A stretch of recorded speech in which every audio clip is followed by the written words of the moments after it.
اللہ تعالیٰ نے کائنات میں نشو و نما کا ایک تدریجی نظام قائم فرمایا ہے۔ چاند جب طلوع ہوتا ہے تو بڑا چھوٹا سا دائرہ محسوس ہوتا ہے، پھر اس کی نشو و نما ہوتی ہے تو ایک بڑی روشنی کی صورت میں وہ سامنے آتا ہے، لیکن پورے عروج کے بعد پھر وہ ڈھلنا اور گھٹنا شروع ہوتا ہے، پھر آہستہ آہستہ اس کی وہ عروج والی روشنی ماند پڑتی ہے، اور کچھ دن اس پر ایسے آتے ہیں کہ بالکل دکھائی نہیں دیتا۔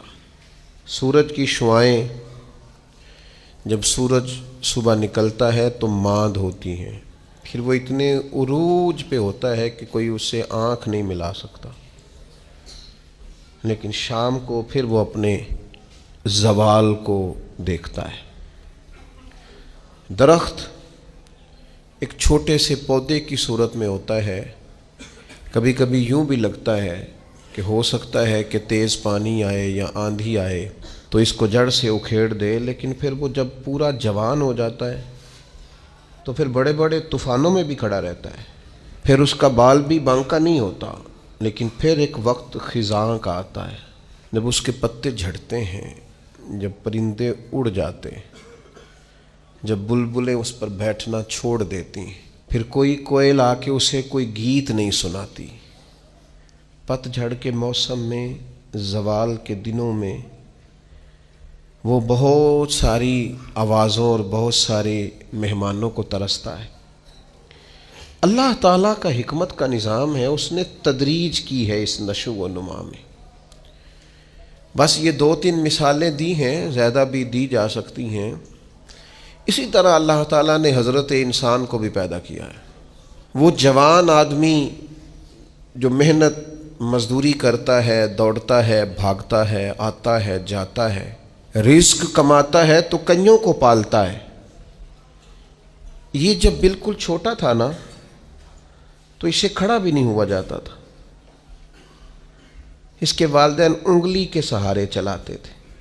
آج جو کئیوں کو کھلاتا ہے کما کے اللہ کی توفیق سے، ایک وقت یہ تھا کہ یہ اپنے ہاتھ سے لقمہ اٹھا کے منہ میں نہیں ڈال سکتا تھا، اس کے ماں باپ اس کے منہ میں لقمے ڈالتے تھے، اس کی ماں اس کے لیے خدمت کرتی تھی، پھر اس کو عروج ملا، پھر اس کو باکپن ملا، پھر اس نے دنیا دیکھی، پھر اس نے دوڑنا بھاگنا دیکھا، پھر اس نے بڑی بڑی گاڑیاں چلائیں، پھر اس نے بڑی بڑی ٹرینیں چلائیں، پھر وہ پائلٹ بنا، اور اتنا بڑا جہاز منوں ٹنوں کے حساب سے وزن لے کے یہ اللہ نے اس کے قبضے میں دیا، یہ لے کے گیا بھی، یہ لے کے آیا بھی۔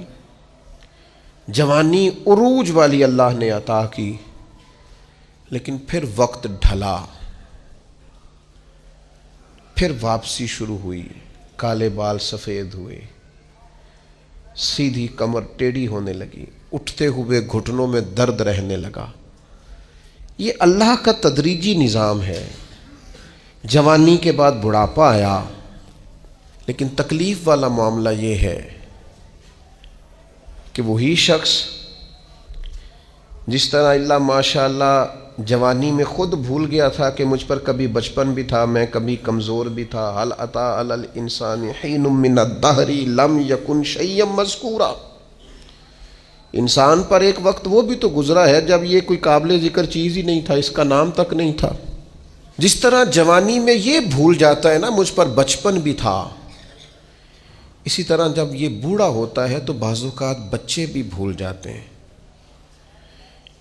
ان کا خیال ہوتا ہے کہ شاید ابا ہی بوڑھا ہوا ہے، دادا ہی بوڑھا ہوا ہے، ہم نے شاید نہیں ہونا۔ وہ بڑی جلدی بوڑھوں کو سکریپ کا مال بنا دیتے ہیں، ان کے لیے چارپائیاں سٹور روم میں لگ جاتی ہیں۔ ان کو کہا جاتا ہے کہ ابا کو اے سی کی اس لیے ضرورت نہیں رہی کہ گھٹنوں میں درد ہے۔ ان کو یہ کہا جاتا ہے کہ چونکہ ان کا سامان ہی مختصر سا ہے لہذا بڑے کمرے کی حاجت ہی نہیں ہے۔ دھیرے دھیرے بزرگوں کے ساتھ لوگوں کا رویہ سخت ہے۔ اللہ تعالیٰ نے والدین کے سارے حقوق بیان کر کے پھر آخر میں فرمایا کہ دعا مانگو، حقوق بھی ادا کرو، بازو بھی کھلے کرو، پیار بھی کرو، خدمت بھی کرو اور دعا بھی کرو کیا دعا کریں؟ فرمایا وَقُرْ رَبِّ ارْحَمْهُمَا، مجھ سے کہو، دعا کرو میری بارگاہ میں، کہو رب ارحمہما، یا اللہ ان دونوں پہ رحم فرما، کما ربیانی صغیرہ، جیسے انہوں نے مجھے بچپن میں پالا تھا۔